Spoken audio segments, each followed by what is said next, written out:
একটু নুন দিয়ে দিচ্ছি পরিমাণ মতন, স্বাদ মতন একটু নুন দিচ্ছি। আর দেবো হলুদ, পরিমাণ মতন হলুদ দিয়ে দিচ্ছি।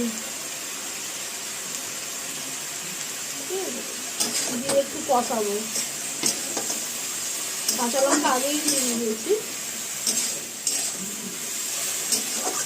গরমে বেশি মশলা খাওয়াটা ভালো না, যা গরম পড়ছে এই হালকা টালকা রান্না খাওয়াই ভালো।